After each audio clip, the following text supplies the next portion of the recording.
All right, Josh Valentine here. Today's topic is on reaching out to our inner sad little child. You know, the crazy part is we all have some sadness within us that we've collected since childhood. I don't know anyone out there who's completely free of even the smallest degree of pain. You know, as we go throughout life, we collect this baggage of pain. Yes, we can let it go. And some of it gets shut out from our awareness. Now, that's what I'm talking about.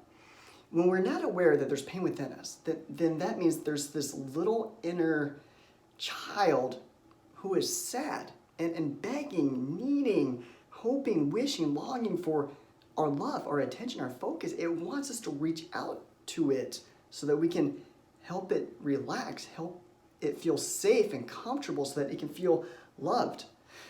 And when we don't know that there's this little sad child within us, then we don't even have a chance. It's not even possible for us to reach out to it, to give it love.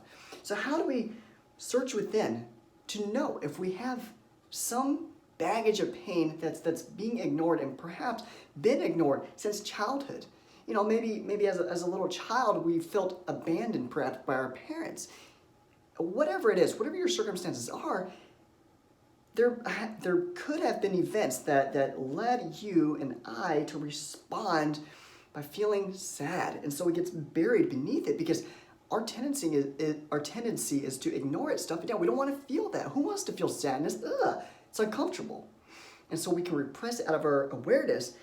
And that's where it gets dangerous because what we don't know, we're not aware of it. So how can we change something that we're not even aware of? So the answer is to instill the discipline to look within daily, every day. Turn inward. Could there possibly be some pain in there that you might be ignoring? You might be stuffing down, escaping, avoiding. Is it possible? You know, the only way to reach out and find whatever inner pains are within us is to turn inward. We got to consciously imagine turning inward, and then we've got to feel into our feelings. This takes concentration and focus, and it's a discipline. And the more inward we turn, the more awareness we bring into how we're really doing, our internal state. So one useful exercise to bring awareness to what's going on within our internal state, you know, see if there's some sadness there that needs letting go of, is to create a list.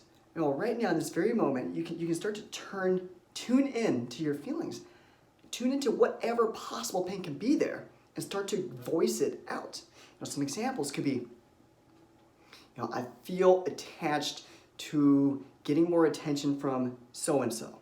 I feel jealous of this person because this person has more muscles than I do. Or I feel angry, I feel embarrassed, I feel guilty, you know, and you can elaborate as much as you want and start to just create this list. Now, what you do with this list is now you pinpoint, you know, whichever one you want to work on.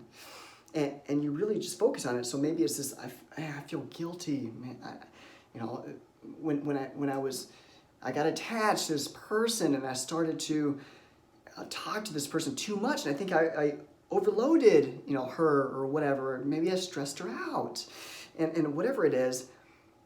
Now you start to feel into it. Okay, feel that guilt. Yes, I love you. Just bring it love. It needs your love so that it can heal. Now that guilt is just a part of your inner sad child. Your sad little inner child. Whatever you want to call it. Give your little sad child a name if you want. Sad Seth, you know, sad Seth, little sad Seth needs your attention.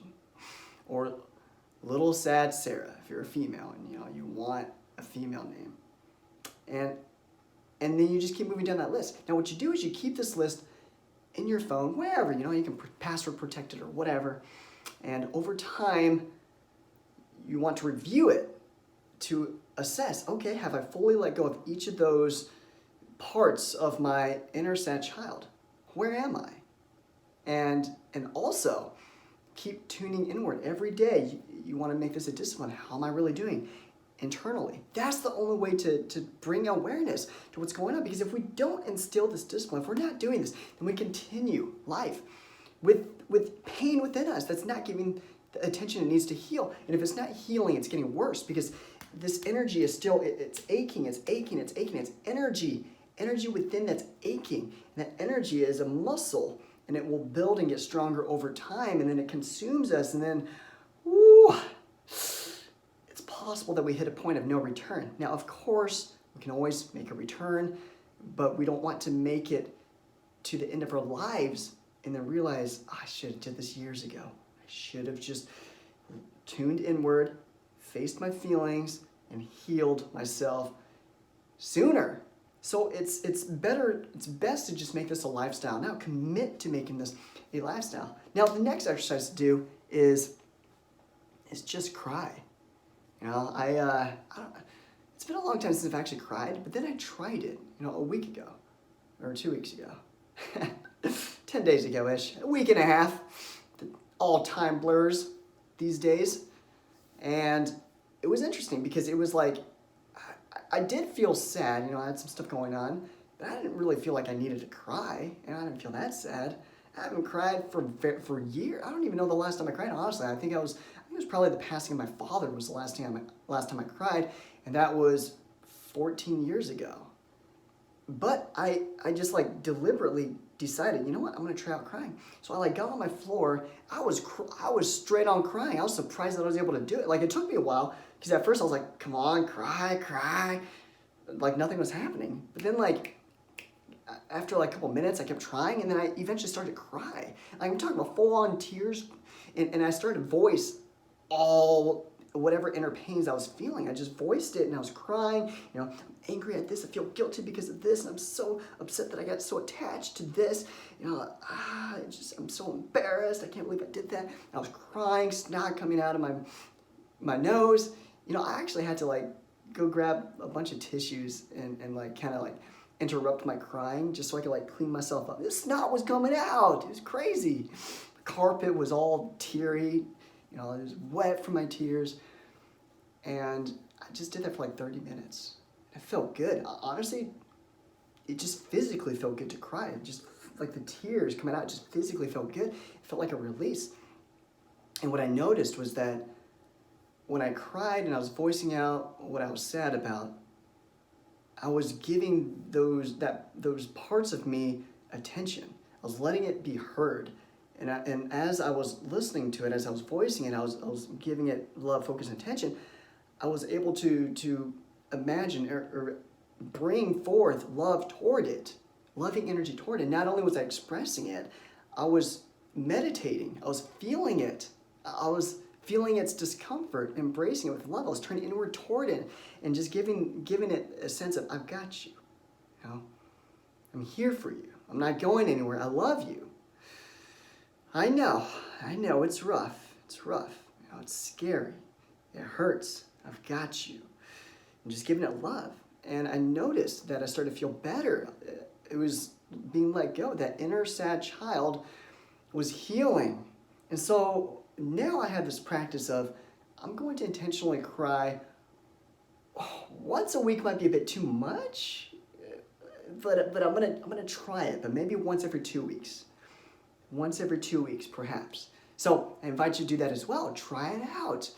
You don't know if there's some pain in there that's been begging for your attention until you turn inward. Bring awareness toward it and see if it's there. So that's your challenge. Tune inward.